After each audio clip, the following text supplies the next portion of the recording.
Suivez les championnats du monde avec Adidas, équipementier des équipes de France de judo.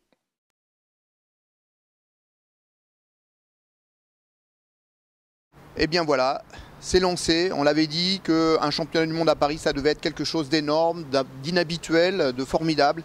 Ça sera le cas. Paris 2011 est un grand championnat du monde, en vertu essentiellement de cette journée. Il y en aura d'autres. Il y a déjà eu une excellente journée hier avec une médaille d'or, celle de Gévry-Zeman. On a adoré aussi voir la médaille de bronze d'Hugo Legrand. Mais aujourd'hui, il s'est passé quand même quelque chose d'énorme qui marquera les gens qui étaient présents, qui m'a marqué moi.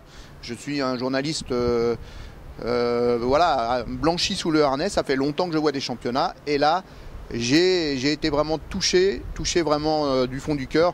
D'abord par la très belle victoire de Lucie Décosse qui tient son pari, qui est en marche pour devenir une très grande du judo mondial, 3 fois championne du monde.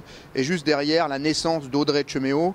Audrey Tcheméo qui en plus a fait un geste merveilleux, un geste de judo, d'instinct, d'Eashibarai en finale contre une japonaise. Elle avait déjà réussi ce geste magnifique en quart de finale contre une allemande très dure.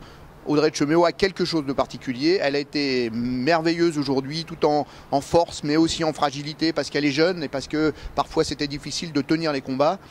Et en finale, elle fait ce geste merveilleux et après elle s'écroule dans une émotion qui était absolument indescriptible. Je ne chercherai pas à le faire, mais en tout cas c'était partagé avec le public, c'était énorme. C'était vraiment un très grand moment. Voilà, aujourd'hui 2 médailles d'or pour le judo français.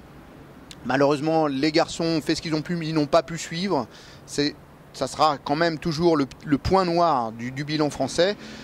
2 médailles d'or, donc 3 médailles d'or maintenant pour les Françaises. Et les garçons toujours derrière Hugo Legrand avec une médaille de bronze hier ou avant-hier, je ne sais plus déjà. Je suis un peu perdu dans cette émotion d'aujourd'hui. En tout cas, une médaille de bronze pour Hugo Legrand. On espère bien sûr la médaille d'or pour Teddy Riner.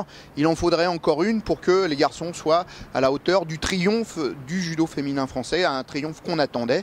C'est pas fini, il y a encore d'autres filles derrière qu'on attend à ce niveau-là. Qu'est-ce qui reste à dire à partir de ce moment-là? Eh bien que le judo français a rétabli la balance. Bien sûr, nous sommes toujours 2e nation derrière le Japon. Le Japon qui a marqué le début du championnat, qui est un tout petit peu plus en difficulté depuis 2 jours, même si là, ils ont quand même fait 2 finales perdues, dont une contre Audrey Tcheméo et une autre perdue contre un immense champion, Ilias Iliadis, qui a encore régalé le public français. Parle-nous-en un peu, Olivier.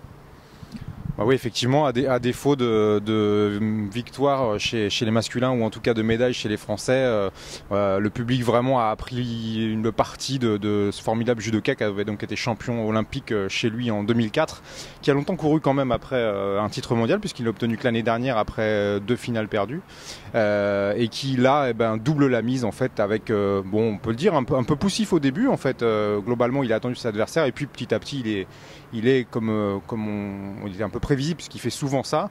Il est monté dans les tours pour faire un véritable festival et vraiment donner une vraie joie au public. Et ce qui était très intéressant aussi, c'est la vraie communion qu'il y a eu, puisque au-delà du judoka formidable, du technicien, c'est quelqu'un de très sympathique.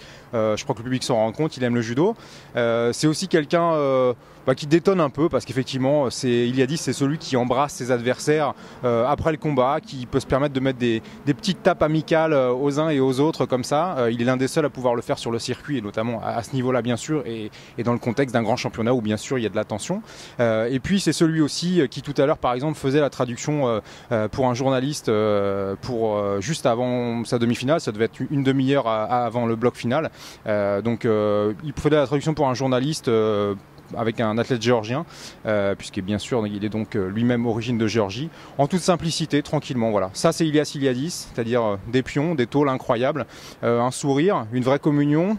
Il est un peu fun et en même temps il est très respectueux. Je crois que le public a vraiment apprécié ça, nous aussi, et donc on a vécu une super journée à Bercy. On espère que demain, évidemment, ce sera peut-être le tour des Français aussi, voilà, des masculins français, de nous donner autant d'émotions. On vous donne rendez-vous demain, on espère, pour une aussi belle journée.